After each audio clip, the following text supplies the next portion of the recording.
Good cozy morning to you. Yep, it's that time of year. Praise God for layers. Scott's not used to the cold weather because, well, he's from Africa. I'm just a little African boy. It does get cold there, however. Yeah, we don't have insulation in our houses, so it does get cold. So you need to bundle up at night. Yeah. But you're still just not used to the, chill factor. the chill. And I also don't think your skin is either, because your skin gets extra dry in the winter. And I think it's because you didn't grow up in cold weather. It's because I didn't grow up with tallow balm. Praise God for tallow. If you've never made your own tallow, I highly recommend it. You can actually buy tubs of grass-fed tallow, which is beef fat, from Azure Standard, and you can make your own tallow. So if you don't have access to getting tallow straight from a cow, you can at least do that. That's how I started, and it's been a huge blessing to us. What do you mean tallow straight from a cow? Well, if you're buying a cow in bulk, yeah. And you then have to get it off of the, separate it. Gotcha. So there's a much lengthier process to starting tallow from the tallow you get straight from the cow, whereas this has already been filtered. Gotcha. And it's just the tallow in a tub. You still have to render it multiple times in a crock pot with salt to get that smell out, but I was really grossed out by tallow at first, but putting now, it on your face. Yeah, now it's normal. Yeah, so we put it on our face every night, except we've learned. I think also your tallow making skills have gotten better. I think your first batch smelled like beef on my face. Whereas... No, this is the same batch. I made one huge batch. Really? I've just gotten used to it? Yeah. So, yeah. Huh. But I was going to say, if you're going to put tallow on your face, it's very moisturizing, but you actually need to put, hydrate your face first. So put some sort of, moisturizer. I put vanilla jojoba oil on our face. You love the smell of vanilla. Smells jojoba. like Nesquik. Put that on our face first, and then put the tallow balm on, and it locks in the moisture. All of that to say, Joel Salatin has a great quote. He says something to the effect of, every dollar saved is $1.30 earned. And he's talking about tax, right? He's talking about the 2-income household where the wife goes and works. Mm-hmm. And so now, instead of being able to save money by building your own home economy, by doing a lot of things yourself, you're now having to buy everything. So you're having to buy your own. And not only are the incomes being taxed, but then everything you buy is also taxed. So if a woman is working outside of the home, that's box food, or I was going to say eating out. How Mm-hmm. much you get taxed on that. And beauty products, yep, health stuff products, that you could be making at home, detergent-y cleaning products, so, all the stuff that you make in bulk. Yep. So instead of being just taxed on your ingredients and then making the products, you're being taxed on already made very expensive things, and that stuff adds up. So a question you often get asked is well, it must be nice, to live on one income. Not everyone can afford that. Yes, I was gonna say it's that. It's a luxury that you're able to. What a privilege that you're able to do that. And for us, it's a choice of values. We're rich at the things we value. We're poor at everything else.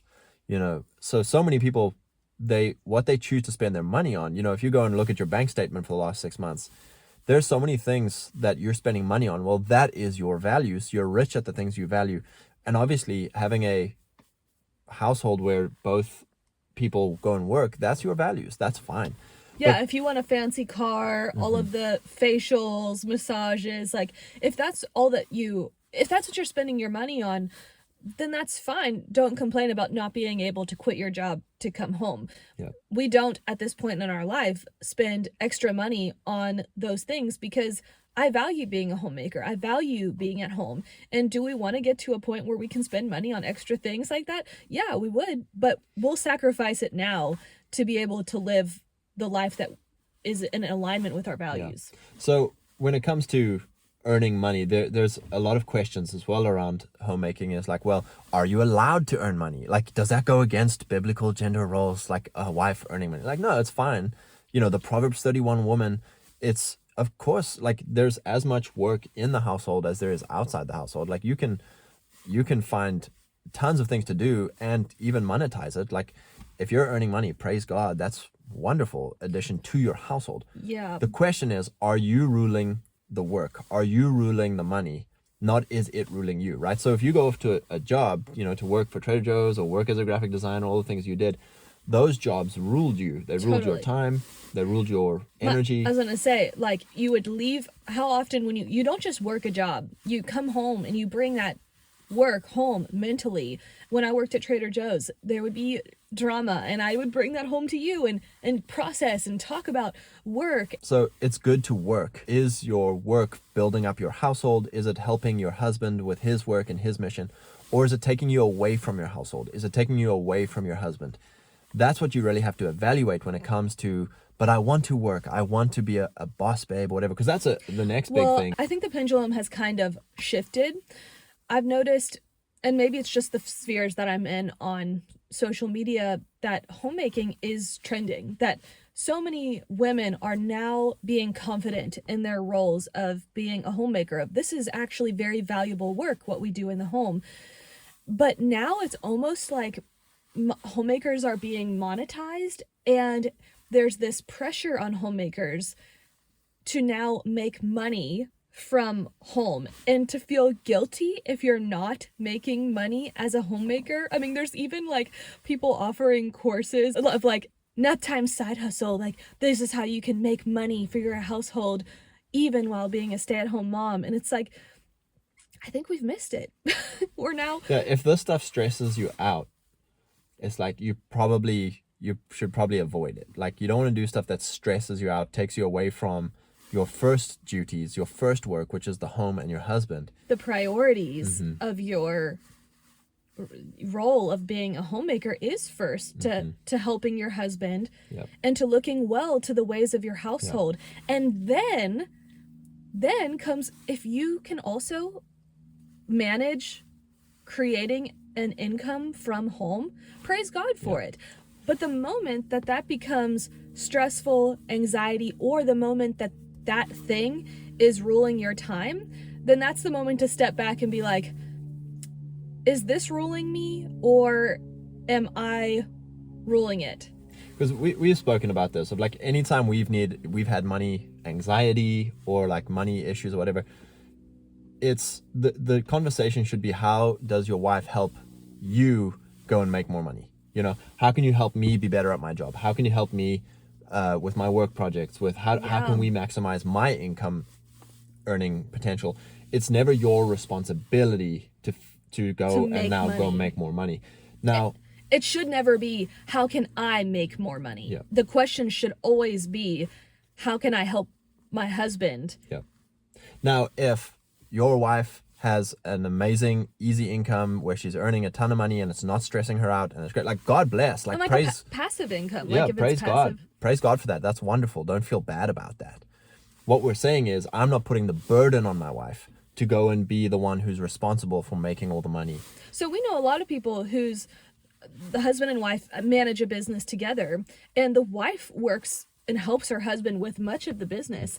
But if she's sick or something comes up and she has to not be able to go to work or to help that day, the business doesn't fall apart. Yeah. The business isn't dependent on her needing Carrying it. to hustle and bustle every single day to maintain it. It's like, oh no, she can stay home and rest that day. And I think that's important for us to understand as women, is how God designed our bodies very differently than men. Men do have the ability to get up, hustle, like work hard. I mean, you were made for that. Whereas for us, like, we have a monthly cycle, and at different times of our cycle, we have different energy levels to be able to do things. And there are times during our cycle that we need to rest and to not push our body to the extreme. And that is a huge blessing of being a homemaker, is during that time of your cycle, you can take it easier at home. So I can, I sift all of my wheat berries because sometimes there's stones and debris in the wheat berry we get. So it's like, that's a great project. Or you can iron, fold laundry. Like, there's so much you can still do to be building your household without this weight on you of, I'm not making money for my family. Like, I'm not doing what I need to do. And I have gone through that cycle. And I think we all, as women, we have been in this feminist boss babe world of pressure that you can do anything a man can do. You should do everything a man can Yeah, you can make all the money you want. If you're not making money, you're lazy. If you're not building an empire, who are you? What if your husband dies or leaves you? Yeah, this is the culture that we're in with this pressure. So I understand why we have it. We have to get out of that habit of thinking of how can I make money, or feeling guilty for not making money. And I mean, I've even with our flipping and resale business, there was a point in time where it was super stressful for me. And that's when we like took a step back and was like, is this ruling me or am I ruling it? Now I feel like I'm in a great frame for the resale business. It's been a very fun passive income. And I say passive because I haven't stressed about it. When I get to it, I get to it. You know, when we talk about masculinity and femininity, the reason that men are attracted to women is because they're not men. So when you're trying to be a boss babe, it means you're trying to be a man. You're trying to compete with men. You're trying to do man things.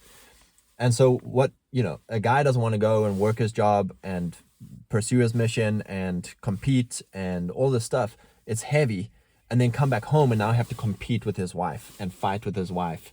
And or be the feminine one to his wife. Yeah, be like, I'm here to help my wife, be the helpmeet to my wife. We want that polarity again. We want the masculine and the feminine. So if there's something that's making you stressed out and angry and competitive and anxious, what's the word? Contentious, that's going to affect your marriage. It's going to affect your relationship. You know, if you resent me and then I resent you, and now we get into a resentment cycle. Yeah. So, you know, if there's money anxiety, it's the man's responsibility to earn the money. It's the wife's responsibility to help the man. Oh, look at that cat. Where? on the Oh, cute. It's the boots one. Yeah, he's cute. I don't think he sees us. Hey, big guy. It's the man's responsibility to earn the money, to provide, to go compete and fight and contend. It's the wife's role to help and to manage things at home. So he can come home to a peaceful atmosphere, to a like, oh, you just got done working hard and you want to come home to rest, to be nourished. And it's like there's such a different strength that is offered, because like there's a lot of women who are like, well, I'm really good at my job or my skill or my trade, you know, better so than my husband, you know. And it's like, I grew up like that in our family business. You know, my mom was basically my dad's general manager. She was very competent at working for my dad, but they ruled the business. The business didn't rule them, you know. So if my mom needed to take time off, or if my mom needed to do what she wanted to do, her hobbies or whatever, that's fine. She wasn't, you know, oh, you have to be here 8 to 5 every day, 300 days a year, whatever it is. The other side of it is my wife has so many perspectives that I don't see when it comes to me doing my work, when it comes to me pursuing my mission of like, would you try this? Have you tried that? What about this? Can we do that? And it's like, oh yeah, that's a good idea. Like, never thought about it. And it helps me actually pursue my mission better. You know, there's things that you help me with. There's projects, there's tasks, there's... Or reminding you of things. Like, you have a lot on your plate. So it's like, oh, did you remember this? Like, thinking about those type of things. A big part of being a homemaker is vision for both people. You know, so many ladies ask you, well, like, well, what do you do all day? Watch Netflix? And it's like, no, that's Actually, it's been men who also have working wives that ask me what I do all day. Yeah, it's like, no, you would watch Netflix all day because you don't have a vision. You know, there's a lot of work to be done. Yeah. So for me, like, we have a vision, and you have to do this as a couple, is sit down and be like, all right, Lord, what is our life here on earth? Like, what are we doing with the time you've given us? What are the things we want to do that would be meaningful? What are the things we want to contribute? You know, what body of work do we want to leave to our children's children? What body of work do we want to leave to our local area, to our place that we've lived here? You need to ask that question. You know, if we had 10 million bucks, what would we do? What would we be doing, having, being, all that kind of stuff?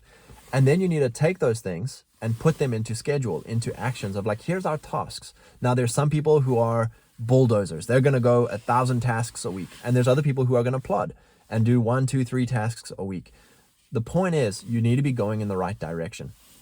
And so a lot of people don't have that vision. You know, the guy, because I've been here. You're stuck in a dead-end job. You're burnt out. You're like, I don't know what I'm doing. I'm depressed.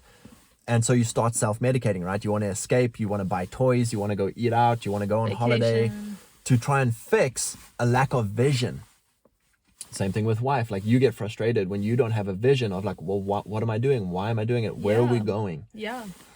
So that's a real thing we want to encourage, is have a vision together, and then have a weekly meeting. Like, check in every week on like, here, you know, we actually have a little board on our, like, where we eat. We have a board that's, here's our big audacious prayers, here's our testimonies. You want that scoreboard. You want to be like, hey, here's the things that are happening. We've done it. This is awesome.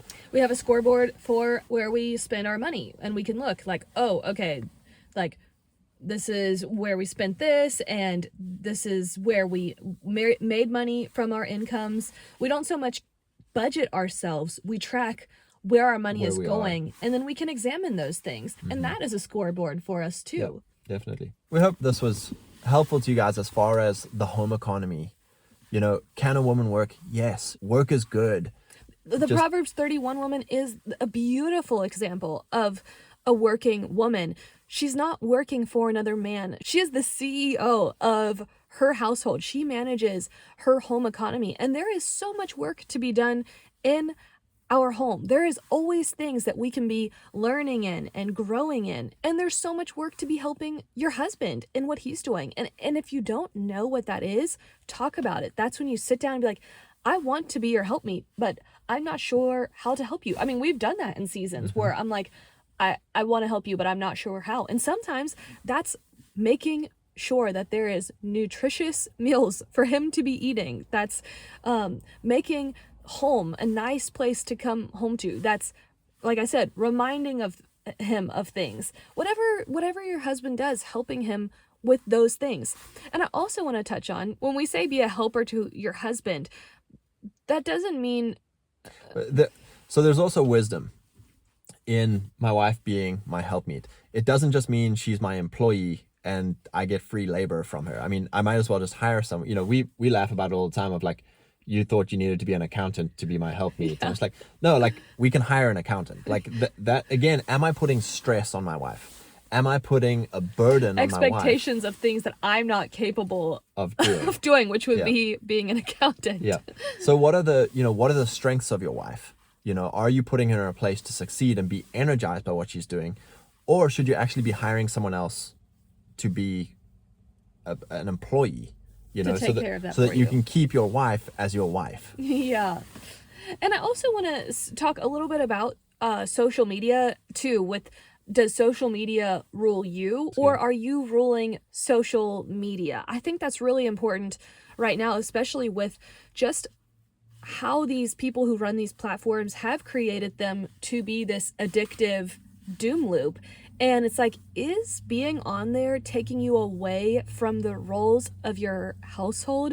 Maybe there's people that you need to unfollow. So if you do get on, it's this very inspiring group of people that inspire you to get off and to start creating things. Like, I've dwindled down who I follow, and I've actually started following people that make art, like knitting pages and stuff like that, because I see them making a pattern. And that's what you're doing right now. You're knitting, so you're getting inspiration from people who are knitting. And it makes me want to go knit. Like, when I'm seeing someone else making something, it's like, oh yeah, I have a project going. I'd rather be doing that than sitting here watching someone else do a project.